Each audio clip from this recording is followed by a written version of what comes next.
Hmm, Assalamualaikum warahmatullahi wabarakatuh teman-teman. Gimana kabarnya hari ini? Mudah-mudahan kalian selalu dalam keadaan sehat dan bahagia. Gimana kurnya? Udah cair apa belum? Yang belum, mari kita sabar menunggu. Dan yang sudah, semoga teman-teman bisa segera merealisasikan kebutuhan teman-teman dengan amanah, dan mudah-mudahan berkah barokah untuk teman-teman sekeluarga. Oke, ngomongin pinjaman lagi. Baru aja pulang langsung pengen take video. Masih pengen ngomongin seputar pinjaman. Jadi hari ini aku pengen ngomongin syarat-syarat apa aja sih yang mesti kalian penuhin saat kalian melakukan pinjaman di bank. Oke. Tapi untuk sore ini ataupun hari ini aku pengen spesifik aja mengenai masalah SKU ataupun surat keterangan usaha, karena itu adalah syarat wajib dimanapun bank kalian meminjam, itu wajib surat keterangan usaha itu disertakan. Yang pertama yang mesti kalian penuhin ataupun lakukan saat mencari surat keterangan usaha adalah pernyataan atau pengantar dari RT. Surat pengantar dari RT, RW, ataupun dari kadus, bayan, ataupun kepala kewilayahan. Yang pasti kalau di tempatku sih namanya malah lurah. Jadi lurah itu kadus, kepala dusun. Kalau di kota-kota itu namanya bayan. Yang pasti kalau di kenegaraan itu namanya kepala kewilayahan. Itu berada di bawah kepala desa gitu. Ataupun kepala kelurahan. Surat pengantar dari RT itu wajib ya teman-teman. Jangan mentang-mentang kalian dekat sama pola desone ataupun dekat sama kepala kelurahan terus kalian nggak buat surat pengantar dari RT. Jangan kayak begitu. Mari kita ngajeni podo-podo. Oke, kalau kalian sudah punya surat keterangan ataupun surat pengantar dari RT, yang pasti yang harus kalian lakukan adalah pergi ke kantor desa ataupun ke kantor kelurahan di wilayah kalian masing-masing tinggal ya. Kalau di sini sih namanya kantor desa karena di sini kan kabupaten. Kalau di kota-kota itu kan nggak ada desa ya, adanya kelurahan. Itu perginya ke kantor kelurahan. Jadi ini spesifiknya bukan ini sih, bukan menceritakan gimana kantor desaku atau kantor desa biasanya gimana, tapi sebagian besar hal-hal yang pasti ditanyakan itu sama gitu loh. Oke, kalau kalian sudah mempunyai surat pengantar dari RT, kalian pergi ke kantor desa. Yang mesti kalian bawa adalah satu, surat pengantarnya itu yang pasti. Yang kedua adalah data pribadi kalian, bisa KK, bisa KTP. Yang pasti data tersebut adalah mencantumkan NIK kalian. Kalau sudah, yang pasti nanti diminta sama pegawai kelurahan, diminta. Kadang juga ada sih teman-teman yang kantor desa itu siaknya itu udah update, jadi kalian menyebutkan nama kalian itu aja udah muncul gitu loh di data atau di sistem itu. Tapi kalau belum, kalian harus bawa KK. Karena itu juga fungsinya juga untuk mencocokkan ya, apa benar di siak ataupun di data terbaru kalian itu udah berubah atau belum. Kalau sudah, nanti pasti ditanya 4 hal yang pasti ditanyakan. Ini bukan berarti kita mau kepo atau apa ya, tapi ini adalah hal-hal yang wajib ditanyakan karena itu nanti di keperluan ataupun di surat keterangan itu akan muncul gitu loh, dan itu yang diperlukan oleh bank. Yang pasti ditanyakan yang pertama adalah untuk apa surat keterangan usaha tersebut. Kalau kalian ngomong untuk surat tersebut untuk pinjaman di bank, kalian harus ngomong juga. Pasti nanti kalaupun nggak ngomong pasti ditanyakan di bank mana, cabang mana, itu pasti. Jadi itu wajib, dan itu pasti semua kantor desa ataupun kantor kelurahan itu pasti mencantumkan dan pasti menanyakan hal tersebut. Yang kedua adalah kalian mau pinjam berapa gitu. Kadang kan ada juga yang malu gitu ya, mau minjam tapi malu karena segini-segini ataupun lagi keperluan itu. Enggak, teman-teman kita, maksud kita itu bukan kepo, tapi itu juga apa, mencantumkan hal tersebut itu karena memang diperlukan gitu loh.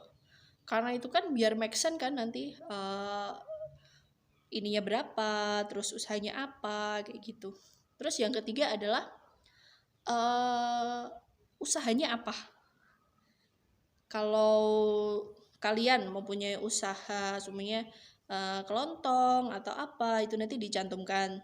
Terlebih lagi nanti pasti ditanyakan di mana, usahanya itu di mana. Maksudnya kalau kalian punya warung kelontong, di mana itu semuanya di rumah ya, nanti ditulis tuh warung kelontong di RT ini, dusun ini, RW ini gitu. Dan yang udah keberapa tadi teman-teman? Aku lupa. Dan yang pasti yang terakhir adalah agunannya apa. Jadi saya ulangin ya, jadi ada 4 itu yang pasti ditanyakan adalah yang pertama itu kalian pinjam di mana, di bank mana, cabang mana, itu yang pasti. Yang kedua adalah pinjamnya berapa. Yang ketiga adalah usahanya apa, dan yang keempat adalah agunannya apa. Itu pasti teman-teman. Karena itu apa? Untuk mensinkronkan data kalian gitu loh.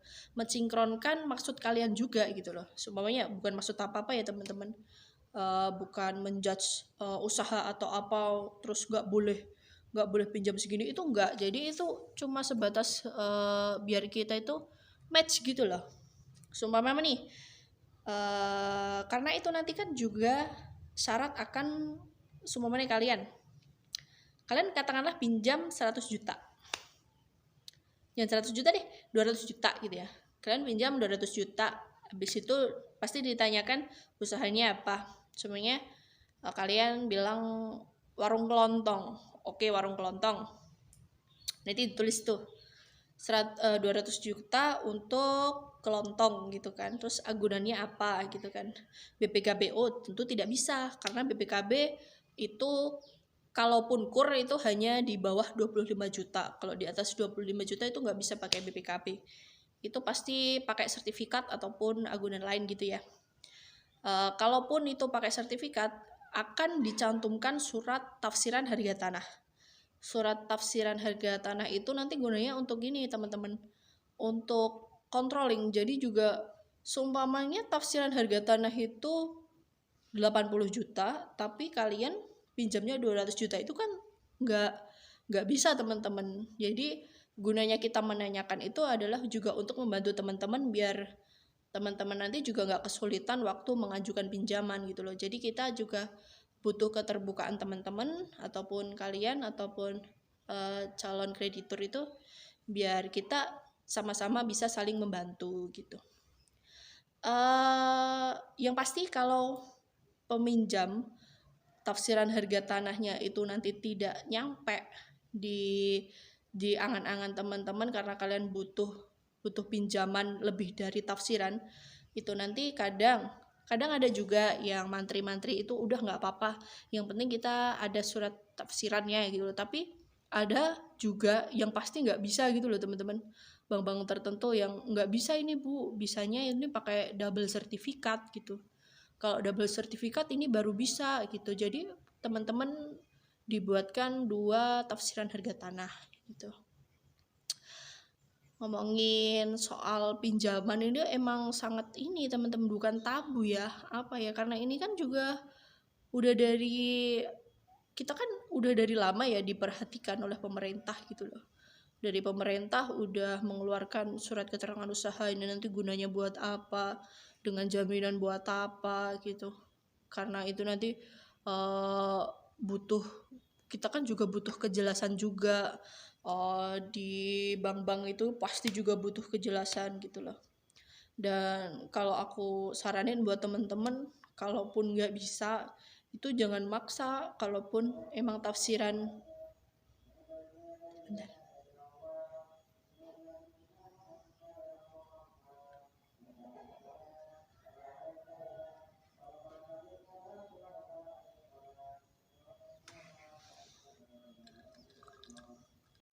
Oke, balik lagi. Jadi kalau aku boleh saran sih ya, jadi kalau bisa sih teman-teman jangan maksa ya, ojo maksa gitu loh, intinya itu lebih ke sama Dione gitu loh. Kalaupun emang tafsiran harga tanahnya itu tidak mencukupi ataupun tidak sesuai sama pinjaman yang mau kalian ajukan itu ya, ya gimana ya, maksudnya kan juga mantri-mantri di bank itu kan hanya kerja gitu loh, dan kerjanya pun kan ada SOP-nya gitu loh, ada aturan-aturannya. Mereka kan juga hanya menjalankan tugas yang udah ada ininya gitu, kategori-kategorinya gitu. Mereka tuh juga cuma kerja teman-teman gitu loh. Kita memang butuh, tapi kita harus juga menghargai sesama gitu loh. Mungkin itu ya teman-teman yang pasti, yang sering ditanyakan dan yang sering kami tanyakan kalau ada warga-warga ataupun calon kreditur itu mau melakukan pinjaman di bank. Mungkin itu aja.